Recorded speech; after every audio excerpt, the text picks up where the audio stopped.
Il latte fritto è un dolce povero e delizioso, tipico della cucina siciliana. Quadrotti di crema al latte, panati e poi tuffati in olio caldo diventano un dessert goloso, a cui non è possibile resistere.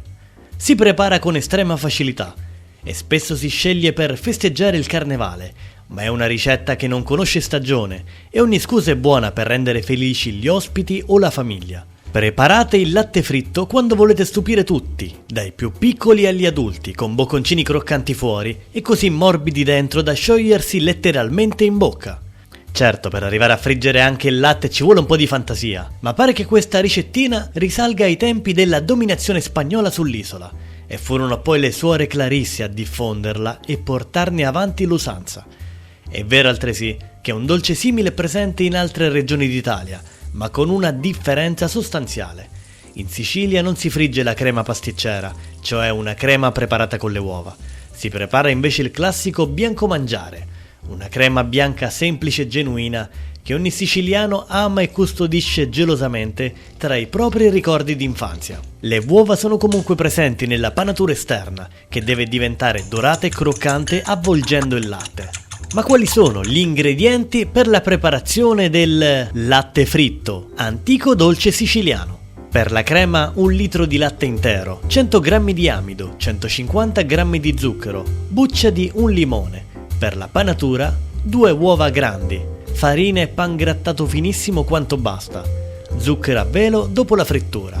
Per friggere l'olio di semi di arachide. Iniziate la ricetta preparando il bianco mangiare siciliano. In una pentola versate l'amido e una piccola quantità di latte presa dal totale.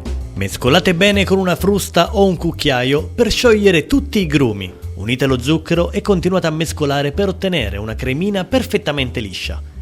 Adesso aggiungete tutto il restante latte e la buccia grattugiata di un limone biologico. Portate la pentola sul fuoco e a fiamma media aspettate la comparsa delle bolle, senza mai smettere di mescolare. Ci vorranno circa 10 minuti.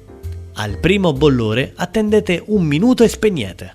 Versate la crema in una pirofila bagnata con acqua oppure su una teglia rivestita con carta forno. Livellate affinché il bianco mangiare sia liscio e abbia uno spessore uniforme di circa 3 o 4 cm.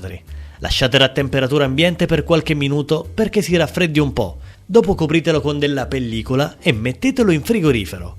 Qui dovrà riposare almeno 8 ore per rassodarsi completamente, ma sarebbe ancora meglio lasciarlo tutta la notte. Trascorso il tempo di riposo, riprendete la vostra crema di latte.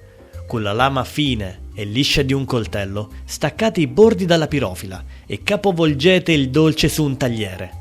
Tracciate delle linee in verticale e in orizzontale per dividere la crema in tanti quadrati di circa 3 cm per lato. Preparate quindi gli ingredienti per la panatura. In una ciotola rompete le uova e sbattetele con la forchetta. In un'altra ciotola versate un po' di farina bianca e in un'altra ancora del pan grattato, che deve essere chiaro e molto fine. Passate ogni quadrato di crema nella farina, bagnandolo su tutti i lati, poi nell'uovo e infine nel pan grattato, facendolo aderire bene. Quando tutto il latte sarà impanato, potete passare alla frittura. In una padella scaldate abbondante olio di semi. La temperatura ideale sarà compresa tra i 150 gradi e i 160. Friggete pochi pezzi per volta e girateli man mano che il primo lato diventa dorato.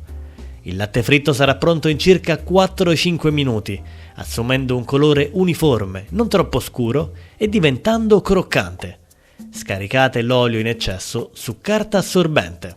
Il vostro dolce è pronto. Disponete il latte fritto su un vassoio e spolverizzate con zucchero a velo, aggiungendo se vi piace anche un po' di cannella. Gustate i bocconcini di crema ancora caldi per apprezzarne la superficie croccante e il cuore morbidissimo e scioglievole.